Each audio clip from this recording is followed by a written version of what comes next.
Hi friends, welcome back to the channel Tanvika vlog creation. ಇವತ್ತಿನ ವಿಡಿಯೋದಲ್ಲಿ ಇವತ್ತು ಕೂಡ ಒಂದು ಜ್ಯುವೆಲ್ರಿ ಬಗ್ಗೆ ತೋರಿಸ್ತಾ ಇದ್ದೀನಿ. ಇದು ಕೂಡ ಹಳೆ ಕಾಲದ ಜ್ಯುವೆಲ್ರಿ.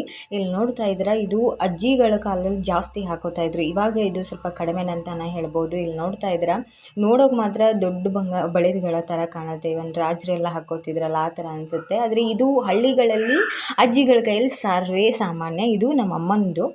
ಇವತ್ತಿನ ವಿಡಿಯೋದಲ್ಲಿ ಈ ಬಳೆಗಳ ಬಗ್ಗೆ ಒಂಚೂರು ಡೀಟೇಲ್ಸ್ನ ಕೊಡೋಣ ಅಂತ. ಯಾಕಂದರೆ ಈ ಥರದ ಬಳೆಗಳನ್ನ ಈಗಿನ ಒಂದು ಪರಿಸ್ಥಿತಿಯಲ್ಲಿ ನೋಡೋದು ತುಂಬ ಕಡಿಮೆ. ಯಾಕಂದರೆ ಬಂಗಾರ ಗೊತ್ತೇ ಇದೆ ಯಾವ ರೇಟಿಗೆ ಹೋಗಿದೆ ಅಂತ. ಒಂದು 10 ಗ್ರಾಮ್ ತೊಗೋಬೇಕು ಅಂದ್ರೂ ತುಂಬ ಯೋಚನೆ ಮಾಡೋ ಪರಿಸ್ಥಿತಿ ಬಂದಿದೆ. ಅಷ್ಟು ಕಾಸ್ಟ್ಲಿ ಇದೆ ಈಗಿನ ಬಂಗಾರ. ಇಲ್ಲಿ ನೋಡ್ತಾ ಇದ್ದೀರಾ ಫ್ರೆಂಡ್ಸ್, ಇದು ನಮ್ಮ ಅಮ್ಮಂದು. ಸುಮಾರು ಒಂದು 10-12 ವರ್ಷ ಆಯಿತು ಅನ್ಕೋತೀನಿ. ಇನ್ನೂ ಜಾಸ್ತಿನೇ ಆಗಿರ್ಬೋದೇನೋ, ಮೇ ಬಿ. ನನಗೆ ಗೊತ್ತಿರೋ ಹಂಗೆ ತುಂಬ ವರ್ಷ ಆಯಿತು ಮಾಡಿಸಿ. ಇಲ್ಲಿ ನೋಡ್ತಾ ಇದ್ರೆ ಇನ್ನೂ ಇಷ್ಟು ಚೆನ್ನಾಗಿದೆ ಅಂದರೆ ಈಗ ಮಾಡಿಸ್ಕೊಂಬಂದಿದ್ದೀವೇನೋ ಅನ್ನೋ ಥರ ಮೇಂಟೈನ್ ಮಾಡಿದ್ದಾರೆ. ಇದು ನೋಡೋಕೆ ಮಾತ್ರ ತುಂಬ ಬಂಗಾರ ಏನೋ ಇದೆ ಅನ್ನೋ ಥರ ಅನಿಸುತ್ತೆ. ಆದರೆ ತುಂಬ ಕಡಿಮೆ ಗ್ರಾಮಲ್ಲಿ ಆಗಿರುವಂಥ ಬಂಗಾರ. ಯಾಕಂದರೆ ಇದು ಮೇಲ್ ಮಾತ್ರ ಒಂದು ಕೋಟ್ ಮಾತ್ರ ಬಂಗಾರ ಇರುತ್ತೆ, ಒಳಗೆಲ್ಲ ಅರಗಿರುತ್ತೆ. ಅರಗಿ ಏನಂತಾರೆ ಅಂತ ಎಕ್ಸಾಕ್ಟಾಗಿ ನಂಗೆ ಗೊತ್ತಿಲ್ಲ, ಅದು ಅರ್ಥ ಆಗುತ್ತೆ ಅಂತ ಅನ್ಕೊತೀನಿ. ಇಲ್ಲಿ ನೋಡ್ತಾ ಇದ್ರೆ ಮೇಲ್ಗಡೆ ಫಿಟ್ಟಿಂಗ್ ಮಾಡ್ಕೊಳೋಕ್ಕೆ ಒಂದು ಲಾಕ್ ಥರ ನಮಗೆ ರೊಟೇಟ್ ಮಾಡೋ ಸಿಸ್ಟಮ್ನ ಕೊಟ್ಟಿರ್ತಾರೆ ಈ ಬಳೆಗಳಿಗೆ. ಅದನ್ನ ಜಸ್ಟ್ ನಾವು ತಿರುಗಿಸ್ಬಿಟ್ರೆ ಫಿಟ್ ಆಗಿಬಿಡುತ್ತೆ ಬಳೆಗಳು. ಇದು ಎಕ್ಸಾಕ್ಟ್ ಅವರವರ ಕೈಗೆ ಸೈಜ್ ಎಷ್ಟಿದೆ ಅಷ್ಟನ್ನು ಹೇಳಿ ಮಾಡಿಸ್ಬೇಕು, ಆ ಥರ ಇರುತ್ತೆ ಈ ಬಂಗಾರದ ತೋಡೆಗಳು. ಇಲ್ಲಿ ನೋಡ್ತಾ ಇದ್ರೆ ಇದು ಟೋಟಲ್ಲು 20 ಗ್ರಾಮಲ್ಲಿ ಆಗಿದೆ. 20 ಗ್ರಾಮ್ ಅಂದರೆ ನಿಮ್ಗೆ ಗೊತ್ತಾಗುತ್ತೆ, 2 ತೊಲೆ ಅಂತ ಹೇಳ್ತೀವಿ. 22 ಗೋಲ್ಡ್ ಕ್ಯಾರೆಟ್ ಆ ಥರದ್ದು ಅದರಲ್ಲಿ ಮಾಡಿಸಿದ್ದು. ಇಲ್ಲಿ ನೋಡ್ತಾ ಇದ್ದೀರಾ, ನಿಜವಾಗ್ಲೂ ಈಗ ಮಾಡಿಸ್ಕೊಂಡು ಬಂದಿದ್ದೀವೇನೋ ಅನ್ನೋ ಥರನೇ ಅನಿಸ್ಬಿಡುತ್ತೆ. ಅಷ್ಟು ಚೆನ್ನಾಗಿದೆ. ನನಗಂತೂ ತುಂಬ ಇಷ್ಟ ಆಗುತ್ತೆ. ಇವನ್ ಹಸಿರು ಬಳೆಗಳೆಲ್ಲ ಹಾಕ್ಕೊಳ್ಳುವಾಗ ಮಧ್ಯದಲ್ಲಿ ಈ ಥರ ಬಳೆಗಳನ್ನ ಹಾಕ್ಕೊಂಡ್ರೆ ಎಷ್ಟು ಚೆನ್ನಾಗಿರುತ್ತೆ. ಹಾಗೆ ಫ್ರೆಂಡ್ಸ್, ನಿಮಗೆ ಬ್ಯಾಕ್ಗ್ರೌಂಡಲ್ಲಿ ಸ್ವಲ್ಪ ಡಿಸ್ಟರ್ಬೆನ್ಸ್ ಬರ್ಬೋದು, ವಾಯ್ಸ್ ಡಿಸ್ಟರ್ಬೆನ್ಸ್ ಬರ್ಬೋದು. ಸ್ವಲ್ಪ ಅಡ್ಜಸ್ಟ್ ಮಾಡ್ಕೊಳ್ಳಿ. ಯಾಕಂದರೆ ಇಲ್ಲಿ ವಾಯ್ಸ್ ಓವರ್ ಕೊಡೋದೇ ಕಷ್ಟ.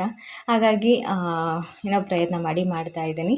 ಫ್ರೆಂಡ್ಸ್, ನೀವು ನೋಡತ್ತೀರಲ್ಲ, ತುಂಬ ಕಡಿಮೆ ರೇಟಲ್ಲಿ ಆಗಿದ್ದು. ಇವಾಗಲೇ ಹತ್ತಿರ 80,000ವರೆಗೂ ಇದೆ 10 ಗ್ರಾಮ್ಗೆ. ಇದು 10 ವರ್ಷದ ಹಿಂದೆ ಅಂದರೆ ಸುಮಾರು ಅವಾಗ ಒಂದು 25,000 ಏನೋ ಇರ್ಬೋದೇನೋ, 25-30,000 ಇರ್ಬೋದು, ಹೆಚ್ಚು ಕಡಿಮೆ. ತುಂಬ ಕಡಿಮೆ ಇತ್ತು ಆ ಟೈಮಲ್ಲಿ ಬಂಗಾರ, ಆ ಟೈಮಲ್ಲಿ ಮಾಡಿಸಿದ್ದು. ಇನ್ನು ನನ್ನ ಹತ್ರ ತುಂಬ ಹಳೆ ಕಾಲದ ಬಂಗಾರಗಳದ್ದು ತುಂಬ ಕಲೆಕ್ಷನ್ಸ್ ಇದೆ ಆಲ್ಮೋಸ್ಟ್ ನಮ್ಮ ಫ್ಯಾಮಿಲಿಯವ್ರ ಹತ್ರ. ಆದಷ್ಟು ಅದರ ಎಲ್ಲ ಏನು ಜ್ಯುವೆಲ್ರಿನ ಕಲೆಕ್ಟ್ ಮಾಡಿಕೊಂಡು ಒಂದಾಗೆ ವೀಡಿಯೋಸ್ನ ಮಾಡಿ ಹಾಕ್ತೀನಿ. ಯಾಕಂದರೆ ಈ ಥರದ ಬಂಗಾರಗಳು ಆವಾಗೆಲ್ಲ ತುಂಬ ಟ್ರೆಂಡಿಂಗಲ್ಲಿತ್ತು. ಇಂಥದ್ದು ಬಂಗಾರ ಎಲ್ಲ ಹಾಕ್ಕೊಂಡವರು ತುಂಬ ರಿಚ್ ಅನ್ನೋ ಥರ ಎಲ್ಲ ಅನ್ಕೋತಾ ಇದ್ರು. ಆದರೆ ಈಗ ಈ ಥರದ್ದು ಯಾರು ಅಷ್ಟಾಗಿ ಇಷ್ಟಪಡಲ್ಲ ಅನ್ಕೋತೀನಿ. ಹಾಗಾಗಿ ಈ ಒಂದು ಬಳೆಗಳ ಬಗ್ಗೆ ಒಂದು ಚಿಕ್ಕ ಮಾಹಿತಿ ಕೊಡೋಣ ಅಂತ ಈ ವಿಡಿಯೋ ಮಾಡ್ತಾಯಿದ್ದೀನಿ ಅಷ್ಟೇ. ಹಾಗೆ ಫ್ರೆಂಡ್ಸ್, ಪ್ಲೀಸ್ ಹೊಸದಾಗಿ ನೋಡೋರು ಸಬ್ಸ್ಕ್ರೈಬ್ ಮಾಡ್ಕೊಳ್ಳಿ, ಸಪೋರ್ಟ್ ಮಾಡಿ. ತುಂಬ ಚೆನ್ನಾಗಿರೋ ವೀಡಿಯೋಸ್ಗಳನ್ನೇ ಮಾಡ್ತಾಯಿದ್ದೀನಿ ಅಂತ ನನಗೆ ಅನ್ನಿಸ್ತಿದೆ. ಅದು ನೀವು ನೋಡ್ತಾ ಇರೋದು. ದಯವಿಟ್ಟು ಇಷ್ಟ ಆದರೆ ಸಬ್ಸ್ಕ್ರೈಬ್ ಮಾಡ್ಕೊಳ್ಳಿ, ಸಪೋರ್ಟ್ ಮಾಡಿ. ಅದಷ್ಟು ಒಳ್ಳೊಳ್ಳೆ ವೀಡಿಯೋಸ್ಗಳನ್ನೇ ನನ್ನ ಚಾನಲಲ್ಲಿ ಕೊಡ್ತಾಯಿದ್ದೀನಿ. ಪ್ಲೀಸ್ ನಿಮ್ಮ ಫ್ಯಾಮಿಲಿ ಫ್ರೆಂಡ್ಸ್ಗೆ ಶೇರ್ ಮಾಡಿ, ಓಕೆನಾ. ಹಂಗೆ ಇದಕ್ಕಿಂತ ಮುಂಚೆ ಒಂದು ಪದಕದ ಸರದ್ದು ವಿಡಿಯೋ ಕೂಡ ಹಾಕಿದ್ದೀನಿ. ಅದು ಕೂಡ ತುಂಬ ವರ್ಷದ ಹಿಂದಿಂದು, ನಮ್ಮ ಅಜ್ಜಿದು. ಅದರ ವಿಡಿಯೋ ಕೂಡ ಮಾಡಿದ್ದೀನಿ, ನೋಡ್ಕೊಂಡು ಬನ್ನಿ. ಹಾಗೆ ನನ್ನ ಡೈಲಿ ವ್ಲಾಗ್ಗಳು ಕೂಡ ಬರುತ್ತೆ, ಅದನ್ನು ಕೂಡ ನೋಡಿ. ಈ ಥರದ್ದು ಆಲ್ಮೋಸ್ಟ್ ತುಂಬ ಕಲೆಕ್ಷನ್ಸ್ ಬರುತ್ತೆ. ಅದನ್ನು ಒಂದಾಗೆ ವೀಡಿಯೋಸ್ನ ಮಾಡಿ ಹಾಕ್ತೀನಿ. ಎಲ್ಲನೂ ಒಂದೇ ವೀಡಿಯೋಸಲ್ಲಿ ತೋರಿಸ್ಕೋಬೋದು, ಆದರೆ ಅದು ಅಷ್ಟು ನೀಟಾಗಿ ಅನಿಸೋದಿಲ್ಲ, ತುಂಬ ಲೆಂತಿ ವಿಡಿಯೋ ಆಗಿಬಿಡುತ್ತೆ. ಹಾಗಾಗಿ ಸಪ್ರೇಟ್ ವಿಡಿಯೋನೇ ಮಾಡಿ ಹಾಕ್ತಾಯಿದ್ದೀನಿ.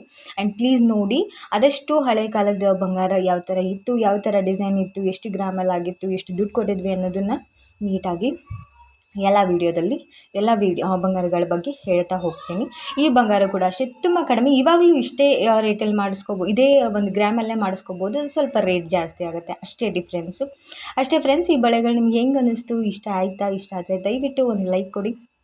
ಏನು ಅನ್ನಿಸ್ತು ಅಂತ ಮರಿಯೇ ಕಮೆಂಟ್ ಬಾಕ್ಸಲ್ಲಿ ಕಮೆಂಟ್ ಮಾಡಿ ತಿಳಿಸಿ. ನೆಕ್ಸ್ಟ್ ವಿಡಿಯೋದಲ್ಲಿ ಮತ್ತೆ ಸಿಗ್ತೀನಿ. ಅಲ್ಲಿ ತನಕ ಬಾಯ್, ನಮಸ್ಕಾರ. ಆ್ಯಂಡ್ ಪ್ಲೀಸ್ ಸಪೋರ್ಟ್ ಮಾಡಿ, ಸಬ್ಸ್ಕ್ರೈಬ್ ಮಾಡ್ಕೊಳ್ಳಿ. Thank you.